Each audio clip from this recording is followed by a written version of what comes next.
ఆకాశవాణి ప్రాంతీయ వార్తలు చదువుతాను. ముఖ్యాంశాలు.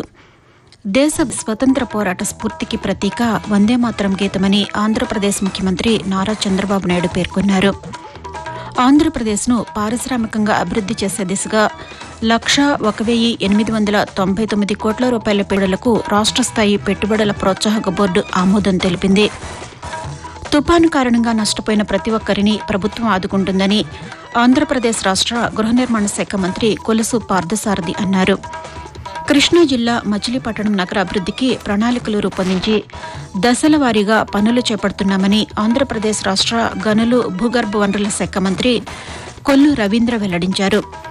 ఈజ్ ఆఫ్ డూయింగ్ బిజినెస్ లో ఇతరులకు రోల్ మోడల్గా తెలంగాణ నిలిచిందని రాష్ట్ర పరిశ్రమల శాఖ మంత్రి దుద్దిళ్ల శ్రీధర్ బాబు తెలిపారు. వార్తల వివరాలు. దేశభక్తికి స్వతంత్ర పోరాట స్ఫూర్తికి ప్రతీక వందే మాతరం ఆంధ్రప్రదేశ్ నారా చంద్రబాబు కోట్లాది మంది భారతీయులను ఏకం చేసే ఏకైక నిదానం వందే మాతరమని వెల్లడించారు. వందే మాతరం గీతం రచించి 150 ఏళ్లు పూర్తయిన సందర్భంగా సామాజిక మాధ్యమం వేదికగా ప్రజలకు సందేశాన్నిచ్చారు. దేశం ప్రపంచంలో మొదటి స్థానంలో నిలవాలంటే వందే మాతరం స్ఫూర్తిని కొనసాగించాలని అన్నారు. ఈ సందర్భంగా ముఖ్యమంత్రి మాట్లాడుతూ, వందే మాతరం బంకిం చంద్ర చట్టోపాధ్యాయ గారు రాసిన ఈ గేయం దేశభక్తిని చాటే విధంగా ఈ పాటలో రూపొందించడం జరిగింది. స్వాతంత్ర పోరాటంలో ఎన్నో ఉద్యమాలకు నాంది పలికింది. అనేక పోరాటాలకు తీవ్ర రూపాన్ని తీసుకుపోయేదానికి ఒక స్ఫూర్తినిచ్చింది. 150 సంవత్సరాలు అవుతుంది. ఈ సందర్భంగా ఒక సంవత్సరం ఒక ఉత్సవం మారిగా కార్యక్రమానికి శ్రీకారం చుట్టారు. ప్రతి ఒక్కరు కూడా గుర్తుపెట్టుకుని దేశభక్తితో ప్రపంచంలోనే నెంబర్ 1 దేశంగా భారతదేశం తయారు కావాలంటే మనం ఈ స్ఫూర్తిని ముందుకు తీసుకుపోవాల్సిన అవసరం ఉంది. 150 ఏళ్లు పూర్తయిన సందర్భంగా రాష్ట్ర వ్యాప్తంగా అన్ని జిల్లా కలెక్టరేట్లలో, విద్యా సంస్థల్లో, కేంద్ర రాష్ట్ర ప్రభుత్వ కార్యాలయాల్లో సామూహిక వందే మాతరం గీతాలాపన కార్యక్రమాన్ని మంత్రులు, అధికారులు, ప్రజాప్రతినిధులు ఘనంగా నిర్వహించారు. ఈ సందర్భంగా ఈ గీతాన్ని రచించిన బంకిం చంద్ర చటర్జీ చిత్రపటానికి పూలమాలలు వేసి నివాళులర్పించారు. ఆంధ్రప్రదేశ్ను పారిశ్రామికంగా అభివృద్ది చేసే దిశగా 1,01,899 కోట్ల రూపాయల పెట్టుబడులకు రాష్ట్ర స్థాయి పెట్టుబడుల ప్రోత్సాహక బోర్డు ఆమోదం తెలిపింది. ముఖ్యమంత్రి నారా చంద్రబాబు నాయుడు అధ్యక్షతన వెలగపూడిలోని రాష్ట్ర సచివాలయంలో బోర్డు సమావేశం నిన్న జరిగింది. కొత్తగా 26 పారిశ్రామిక ప్రతిపాదనలకు అంగీకారం తెలిపింది. ఈ ప్రాజెక్టులతో ప్రత్యక్షంగా, పరోక్షంగా 85,000 మందికి పైగా ఉపాధి అవకాశాలు లభించనున్నాయి. ఈ సందర్భంగా చంద్రబాబు నాయుడు మాట్లాడుతూ, రాష్ట్రాన్ని పారిశ్రామికంగా అగ్రస్థానంలో నిలబెట్టేందుకు కూటమి ప్రభుత్వం కట్టుబడి ఉందని తెలిపారు. క్లస్టర్ వారీగా 3 మెగా సిటీలు, 15 పారిశ్రామిక జోన్లుగా రాష్ట్రంలో పారిశ్రామిక అభివృద్ది జరగనుందని పేర్కొన్నారు. తుపాను కారణంగా నష్టపోయిన ప్రతి ఒక్కరిని ప్రభుత్వం ఆదుకుంటుందని ఆంధ్రప్రదేశ్ రాష్ట్ర గృహ నిర్మాణ శాఖ మంత్రి కొలుసు పార్థసారథి తెలిపారు. తుపాను వంటి ప్రకృతి వైపరీత్యాలను ఎదుర్కొనడంలో జాతీయ విపత్తు ప్రతిస్పందన కృష్ణా జిల్లా చీరాల్లో 2 కోట్ల రూపాయలతో నూతనంగా నిర్మిస్తున్న అగ్నిమాపక కేంద్రానికి మంత్రి నిన్న భూమి పూజ చేసి పనులు ప్రారంభించారు. ఈ సందర్భంగా ఆయన మాట్లాడుతూ, మోంతా తుఫాన్ అతి తక్కువ నష్టంతో మనం బయటపడగలిగామని చెప్పేసి కూడా మనం చేస్తాం. ఈ ప్రభుత్వం యొక్క లక్ష్యం ఒకటే, నష్టపోయిన ఏ ఒక్కరికి కూడా ప్రభుత్వం నుంచి అందాల్సిన సహాయం పొందకుండా పోకూడదు. నష్టపోయిన డ్రైనేజ్లు కానివ్వండి, రోడ్లు కానివ్వండి, బ్రిడ్జెస్ కానివ్వండి, ఇళ్లు కానివ్వండి, పంటలు కానివ్వండి, ప్రతి చోట చూపించి కేంద్రం నుంచి కూడా తగు సహాయం పొందడానికి ప్రయత్నం చేస్తాం. మోడీ గారు కూడా తుఫాన్ సమయంలో ముఖ్యమంత్రి గారితో, లోకేష్ గారితో మాట్లాడి పరిస్థితుల్ని ఎప్పటికప్పుడు తెలుసుకుంటాం కూడా మరి ఆయనకి ఈ రాష్ట్రం పట్ల ఉన్న ప్రత్యేక అభిమానాన్ని కూడా చూపుతుందని చెప్పేసి నేను మనం చేస్తాను. కృష్ణా జిల్లా మచిలీపట్నం నగరాభివృద్దికి ప్రణాళికలు రూపొందించి దశల వారీగా పనులు చేపడుతున్నామని ఆంధ్రప్రదేశ్ రాష్ట్ర కొల్లూరులో పలు అభివృద్ది కార్యక్రమాలకు ఆయన నిన్న శంకుస్థాపనలు చేశారు. ఈ సందర్భంగా మంత్రి మాట్లాడుతూ, వర్షపు నీరు చేరి రహదారులు ముంపునకు గురి అవుతున్న నేపథ్యంలో రహదారుల అభివృద్ది, పైప్లైన్ ఏర్పాటు పనులు ప్రారంభించామని అన్నారు. కూటమి ప్రభుత్వం అధికారంలోకి వచ్చిన అనంతరం నగరంలో పలు అభివృద్ది కార్యక్రమాలు చేపట్టామని తెలిపారు. ఆకాశవాణి ప్రాంతీయ వార్తలు వింటున్నారు.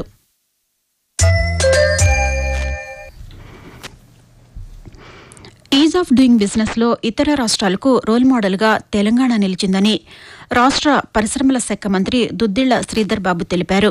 అమెరికాలోని world trade center MD David Carlebach నేతృత్వంలోని పారిశ్రామికవేత్తల బృందం హైదరాబాద్లోని సచివాలయంలో మంత్రిని నిన్న కలిసింది. ఈ సందర్భంగా మంత్రి మాట్లాడుతూ తెలంగాణ పెట్టుబడులు పెట్టేందుకు అనుకూలమైన రాష్ట్రమని పేర్కొన్నారు. దేశ ఐక్యతకు ఎనలేని కృషి చేసిన సర్దార్ వల్లభాయ్ పటేల్ 150వ జయంతి సందర్భంగా కొనసాగుతున్న కార్యక్రమాల్లో భాగంగా ఆంధ్రప్రదేశ్లోని శ్రీకాకుళం జిల్లా ఎచ్చెర్లలో జాతీయ సమైక్యత ర్యాలీని నిన్న నిర్వహించారు. కేంద్ర యువజన క్రీడా వ్యవహారాల మంత్రిత్వ శాఖ పరిధిలోని మేరా భారత్ విభాగం, జాతీయ సేవా పథకం జిల్లా శాఖలు సంయుక్తంగా నిన్న ర్యాలీని నిర్వహించారు. ఈ ర్యాలీని ఉద్దేశించి జాతీయ ఐక్యతా యాత్ర కార్యక్రమం జరిగింది. ఈ సందర్భంగా ఉత్తరాంధ్ర కన్వీనర్ ఎచ్చెర్ల శాసనసభ్యులు నడకుదుటి ఈశ్వరరావు మాట్లాడుతూ సర్దార్ వల్లభాయ్ పటేల్ దేశానికి చేసిన సేవలపై యువతకు అవగాహన కల్పించే ఉద్దేశంతో ఈ కార్యక్రమాలు నిర్వహిస్తున్నట్లు చెప్పారు. విజయవాడ 6 లైన్ల వివరణాత్మక నివేదికలో అవసరమైన మార్పులను చేయాలని జాతీయ రహదారుల సంస్థ అధికారులను రోడ్లు భవనాల శాఖ మంత్రి బీసీ జనార్దన్ రెడ్డి ఆదేశించారు. ఈ రహదారి నిర్మాణంపై అధికారులతో రాష్ట్ర సచివాలయంలో ఆయన నిన్న సమీక్ష నిర్వహించారు.